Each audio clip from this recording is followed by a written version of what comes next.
Family, let me tell you something about power. Real power doesn't need a spotlight. It doesn't need an audience. And it sure doesn't need the approval of loud little people desperate to feel important. Sometimes the strongest person in the room is the one everybody else ignores. And sometimes, those who laugh the loudest are the ones about to lose the most. This is the story of Amina Roads, a woman who walked into a building she owned and was treated like she didn't deserve to breathe the same air as the people working inside it. 5 minutes, just 5. That's all it took for everything to flip. The sun rose slow over the city, painting gold across the smooth, towering face of Hale and Bermpton Corporate Center. 40 floors of glass, steel, marble, and ego. People didn't just work there, they performed there. Every step a statement, every outfit a proclamation of status. They streamed through the rotating doors with practiced confidence, the kind that came from believing they were better than everyone outside those walls. Interns clutched lattes like badges. Managers strode like minor royalty. Executives glided as if the floors were polished just for them. This building wasn't a workplace. It was a hierarchy made of glass. And today, the bottom of that hierarchy was about to flip to the very top. A modest sedan, plain, clean, reliable, pulled into the drop-off lane. Not a luxury car. Not even a mid-level executive car. Just a car. Inside, Amina Roads took a slow breath. Her expression was calm, composed, almost serene, the face of someone who understood exactly who she was, and exactly who she was about to confront. Her dark suit was crisp but simple, her hair pulled back neatly, no excessive jewelry, no need for flash. Because real wealth doesn't shout. Amina stepped out, closing the door gently behind her. Some employees glanced at her car, then at her. Then dismissed both. Of course they dismissed her. They had no idea. Today was her first day walking into the company she had quietly acquired through a network of silent mergers. She owned every inch of the building, every paycheck, every department, every person who thought they mattered more than her. But nobody knew her face, and she preferred it that way. Her mission was simple: evaluate the leadership when they thought no one was watching. And no, they were about to show her everything. Before Amina reached the entrance, she saw the stance. Arms folded, chin high, expression sharpened like a blade dipped in arrogance. Victoria Hale, Operations Director, self-appointed guardian of important people, and the kind of woman who treated authority like a birthright. Victoria looked Amina up and down, once slowly, dismissively, the kind of look meant to shrink a person into silence. Her lips curled. "Step away from the entrance," she snapped, loud enough for echoes. "Important people are arriving." Heads turned. Phones paused mid-scroll. A manager whispered to another, "Oh, this should be good." Victoria smirked at Amina's sedan. "That car?" she said loudly. "Here? Seriously?" A few interns giggled. 2 analysts elbowed each other. "Already recording." Amina kept her voice even. "I have a meeting on the 40th floor." Victoria blinked once, then laughed. "Oh, absolutely not. The 40th floor is executive level only." "That's correct," Amina replied calmly. "That's why I'm going." The crowd chuckled. Victoria loved it. "Sweetheart, executives don't arrive in cars like that. They arrive in vehicles with drivers, or at least something that doesn't look like a grocery run." Amina stepped forward. Victoria stepped right in front of her. "You don't belong here," she hissed. "Wait outside. With the rest of the nobodies." Family. You ever watch somebody embarrass themselves, and they don't even know it yet? This was one of those moments. Victoria snapped her fingers. Security moved like she had a remote control in her hand. 2 guards flanked Amina instantly. One leaned close to Victoria. "You want us to remove her?" Victoria smirked and raised her voice so the entire lobby could hear. "Yes, before she makes the place look desperate." Laughter spread like wildfire. Phones tilted upward, recording every second. The humiliation wasn't accidental. It was crafted. Amina looked at the faces. So many of them had the same expression. "You're beneath us." She checked her phone. 7:55 a.m. 5 minutes until everything changed. Victoria folded her arms again. "Calling for a ride already?" she mocked. "Good choice." Amina ignored her. The elevator doors swung open and a wave of executives poured out, suits, silk ties, expensive colognes, stressed faces. At the front was Thomas Braun, CFO. He stopped when he saw the blocked entrance. "Victoria, why is the lobby on?" He froze mid-sentence when he spotted Amina. "Who is this?" he demanded. Victoria rolled her shoulders back with pride. "Someone pretending she matters." Amina met Thomas's eyes. "I do matter.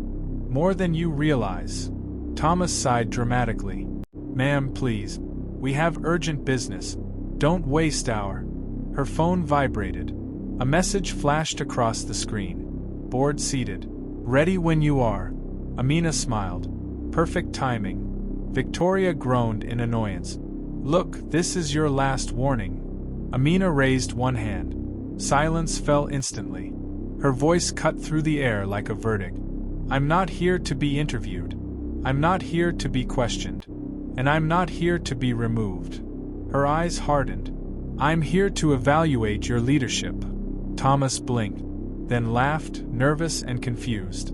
"Who exactly do you think you are?" Amina tapped her phone once. Every screen in the lobby, the news feed, stock tickers, company updates, flickered, glitched, then shifted. A new dashboard appeared. Large, bold, undeniable. Hale and Bermpton, leadership restructure update. New ownership. Roads International Holdings, 100% stake. Effective immediately. CEO, Amina Roads. Gasps erupted. Someone dropped their coffee. One intern whispered, "Oh my God." Another whispered back, "She owns us." Victoria's jaw trembled. "No, that's impossible. This has to be a mistake." Amina locked eyes with her. "It's not." Thomas stumbled backward. This is insane. We need confirmation." Amina replied, "You had every opportunity to confirm when I walked in." Security, the same guards who tried to remove her, stepped back to stand behind her now, not in front. Amina turned to the lobby. "I arrived quietly. I gave you the opportunity to show professionalism, respect, basic human decency." Her gaze returned to Victoria, sharp as glass. "You failed every measure." Victoria stuttered. I was just following protocol." "No," Amina corrected. "You created your own protocol. Discrimination, public humiliation, abuse of authority, all within your first minute of interaction." The lobby fell silent. Amina lifted her phone again. The screens changed once more. Employment termination, effective immediately. Employee, Victoria Hale. Cause, conduct unbecoming of leadership. Victoria gasped, stepped forward desperately. "You can't do this. Not for a misunderstanding. Not for—" Amina stepped in close. "You didn't misunderstand my position. You misunderstood your own." Thomas swallowed hard.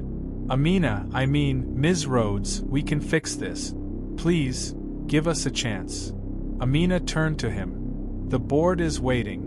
If you want to remain, prove you're better than what I saw today." Thomas nodded rapidly, terrified. Employees stared at Victoria like she had already become a ghost. Amina addressed them all. "Let today remind you, the way you treat someone you believe is beneath you reveals everything about what you deserve." Security opened a path for her, a path of respect this time. She stepped into the elevator. The doors began to close. Her final words echoed. 5 minutes.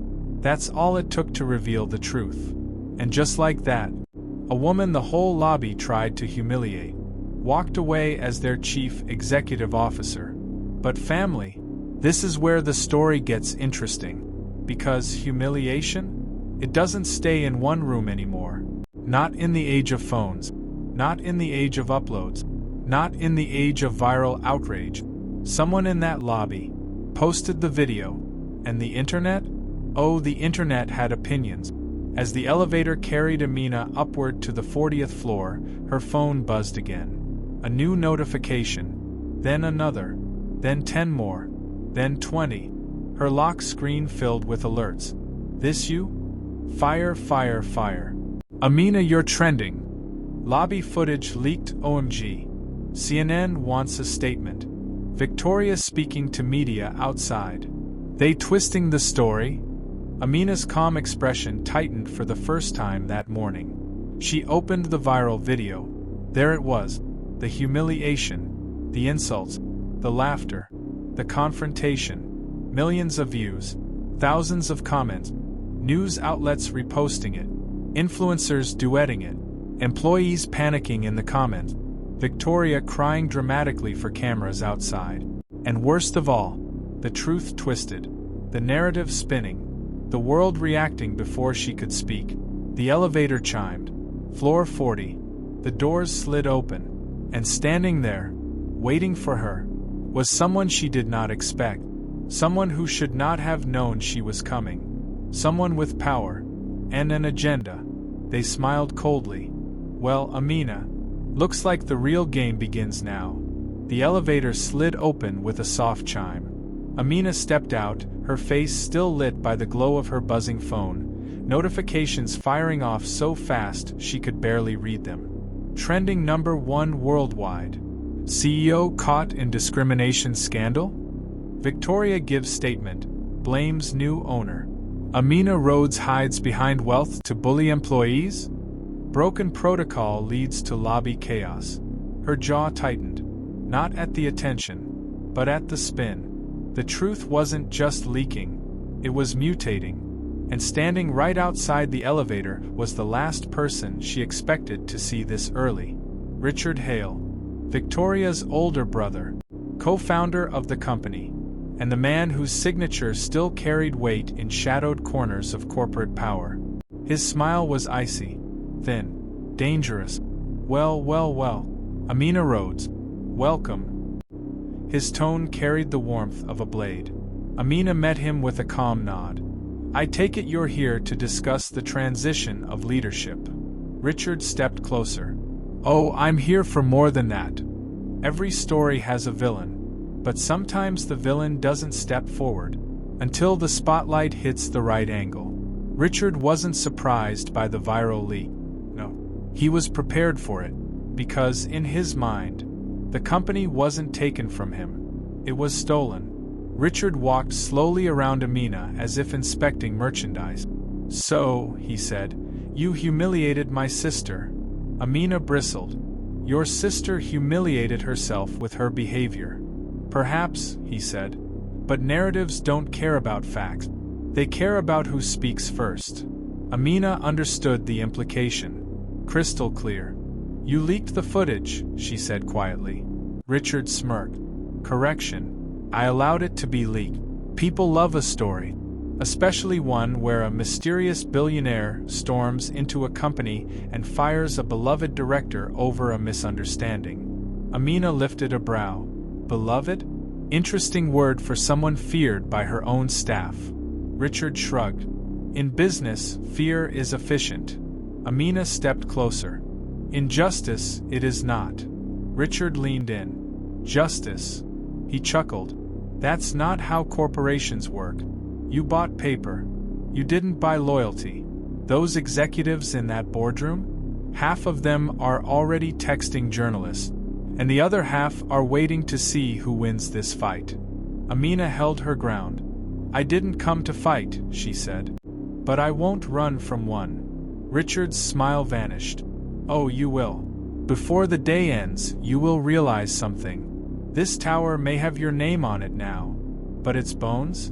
They're mine. The double doors of the executive boardroom opened. Inside, the atmosphere was electric. Frantic whispers, shaking hands, executives clutching phones, emails, social media feeds, legal statements. The moment Amina stepped inside, Every voice dropped. Every eye snapped to her. Thomas Braun, the CFO, rushed forward. Ms. Rhodes, the media is outside. Victoria is live streaming. Employees are confused. Shareholders are calling. We need. Amina raised a single hand. Silence. She walked to the head of the table.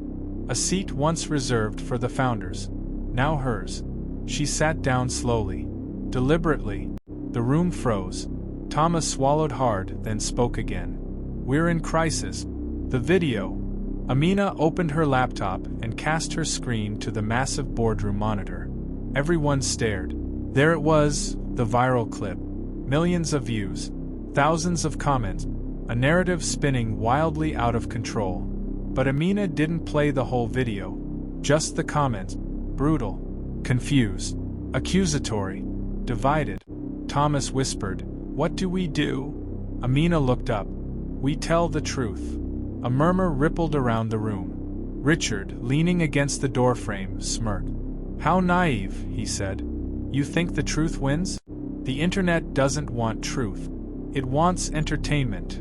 He walked farther into the room. "And right now, Victoria is the victim. You are the villain. And you walked into a trap you never saw coming." Amina stood. "I walked into a company lacking discipline, structure, and integrity.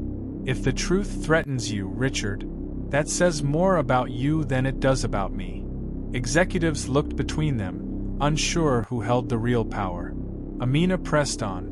"The footage is being twisted, but the full context exists, and we will release it." Richard snorted. "Oh yes, because the public loves long videos with nuance." Amina ignored him. "We will also address our employees live today. We will present facts, not drama." Richard leaned close to her ear. "You forget something." Amina turned. He whispered, "I have more footage." Amina's pulse froze.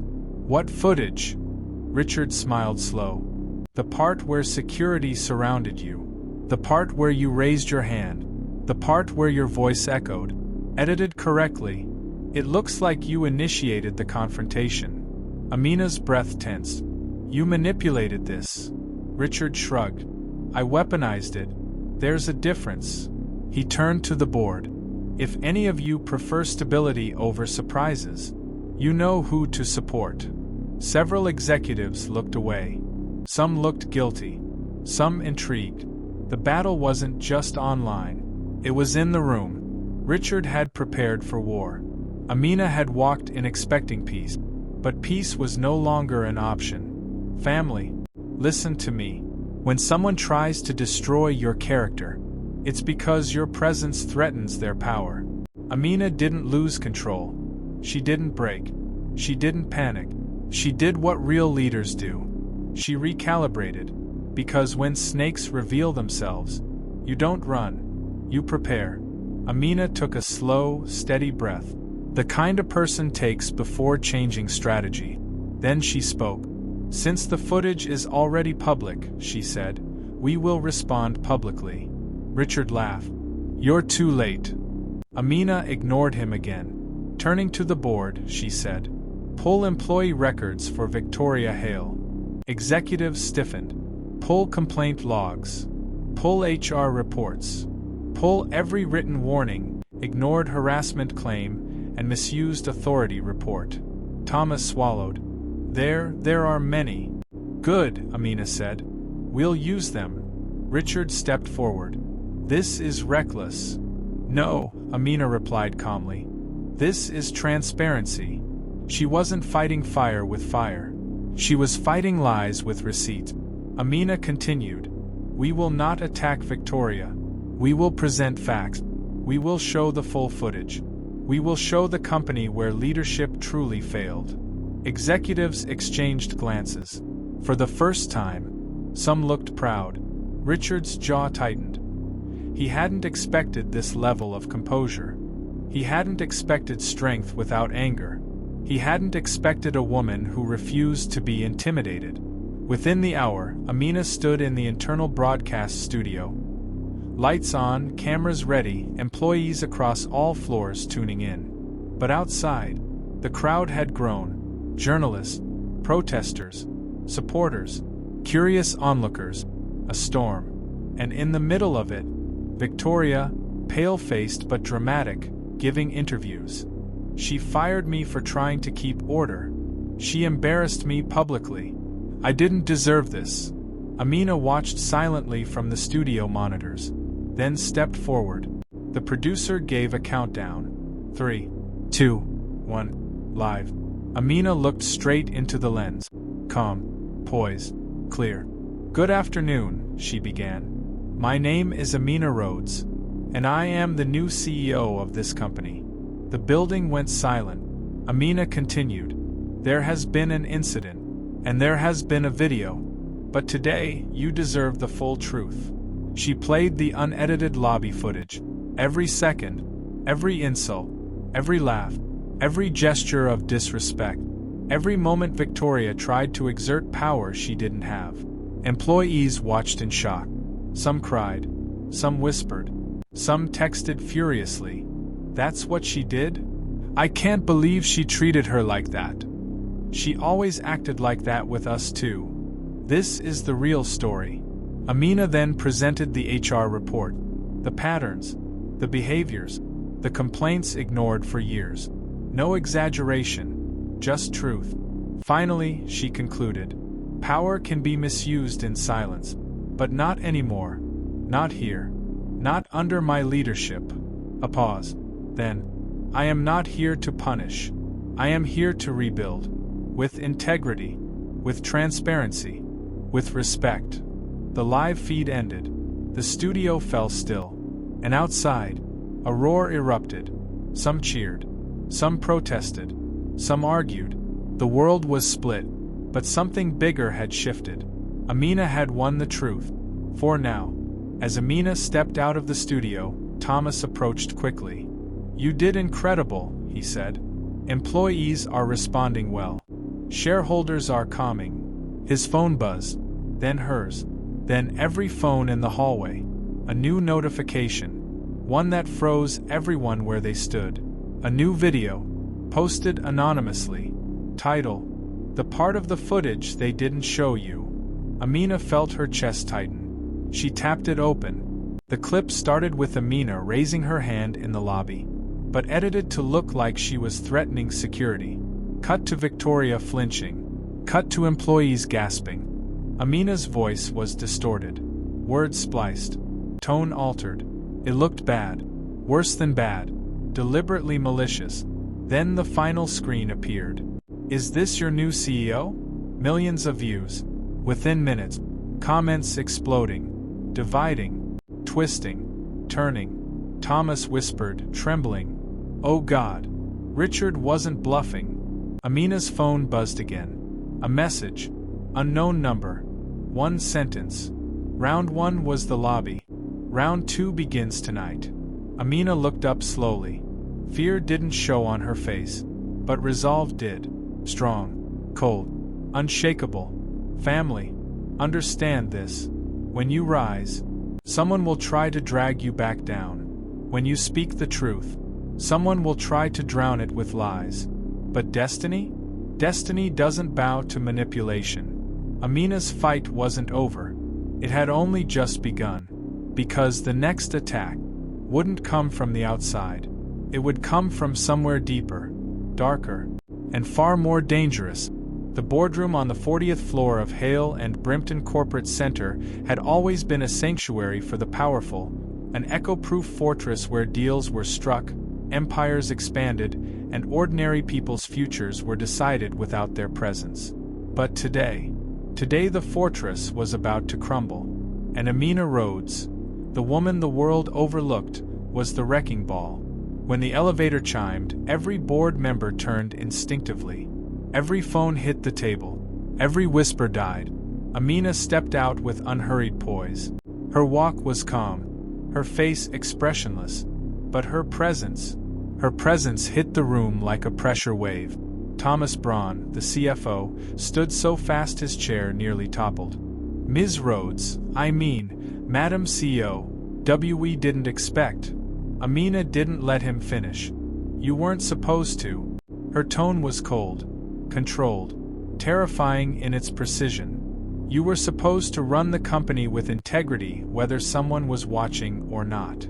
Thomas swallowed like his throat had turned to sand. Across the table, the board members shifted uncomfortably. This wasn't the modest woman the lobby thought they could mock. This was a storm wrapped in silk. Amina placed her phone on the table, and the room's screens lit up again. Financial charts, neglected departments, ignored harassment reports, employee surveys filled with fear, massive operational failures, all hidden under the management of Victoria Hale and the executives who enabled her.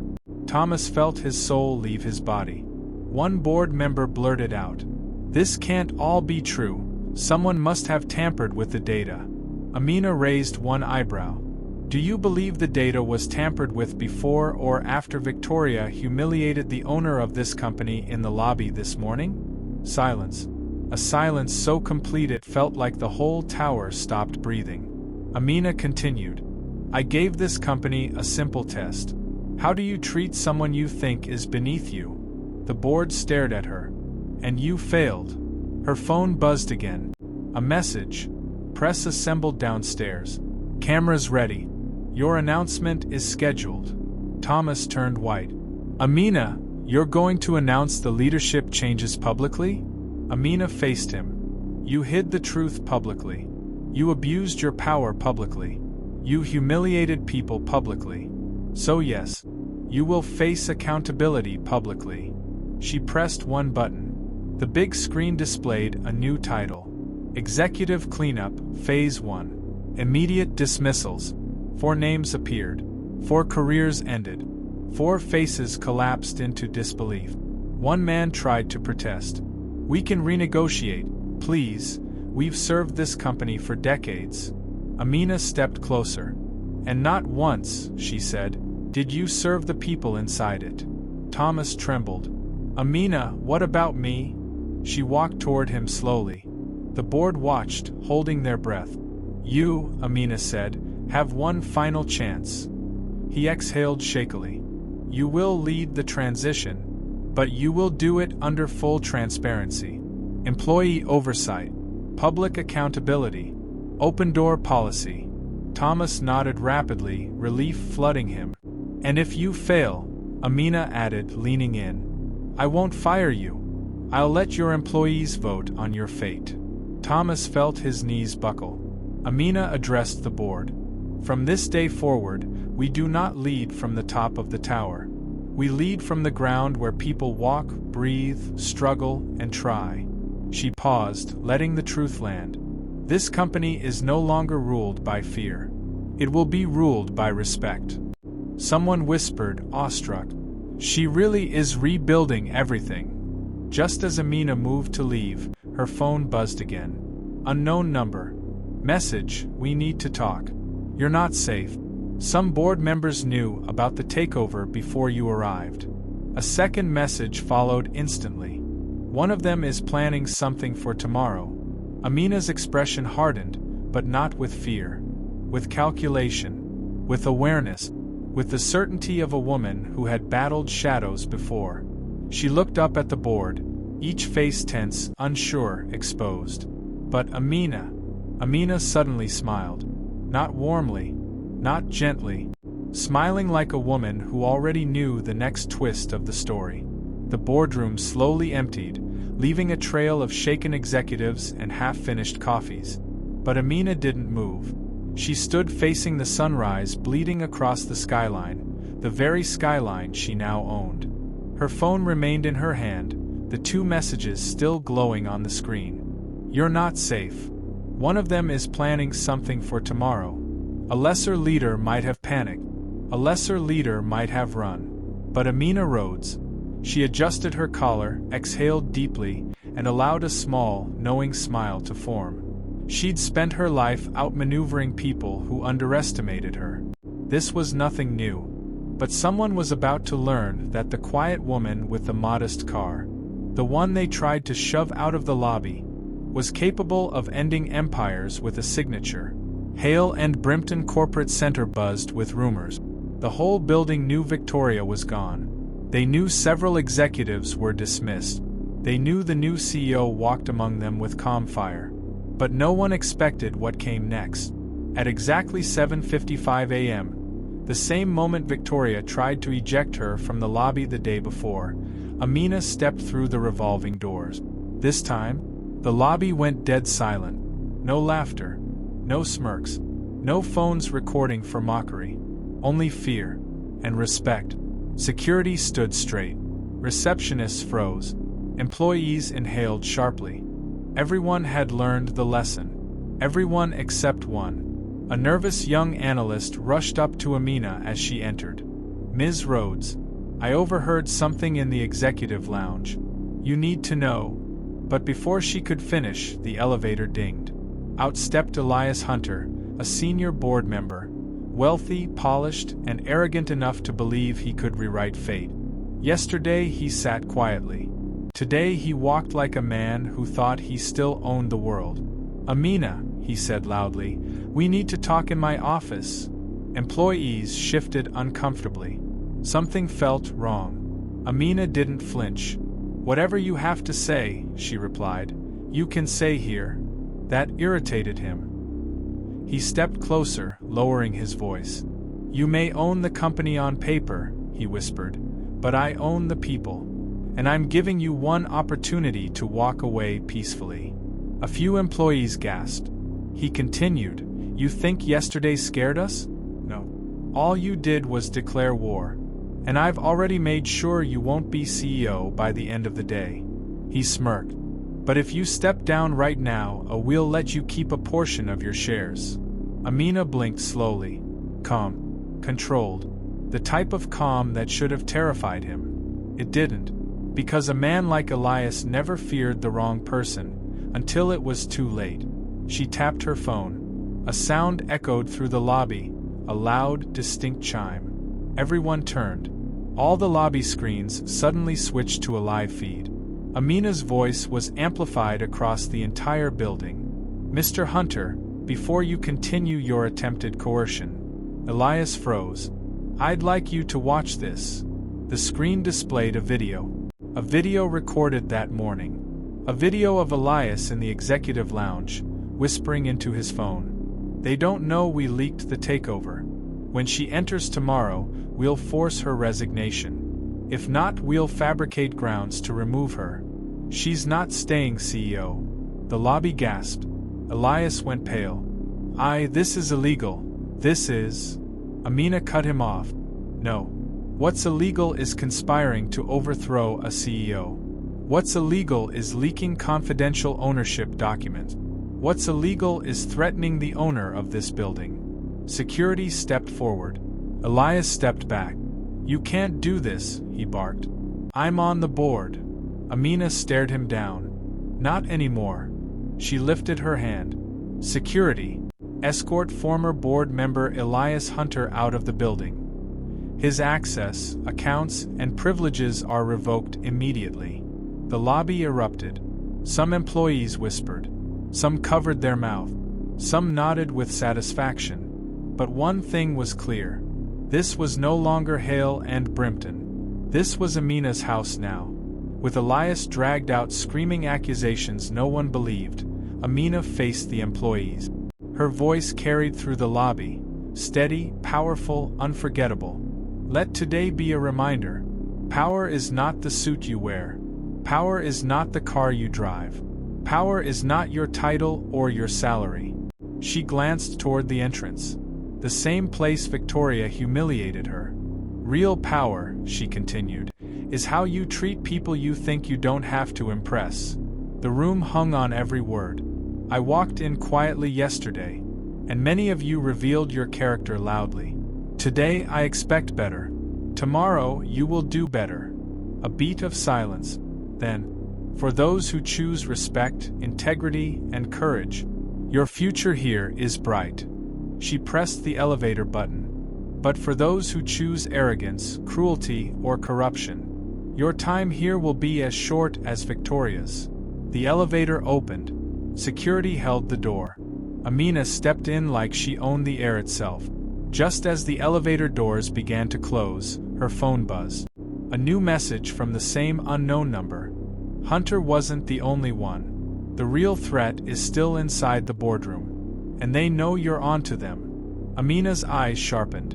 A new storm forming behind them. She whispered, "Then let's see who thinks they're untouchable next." The doors closed.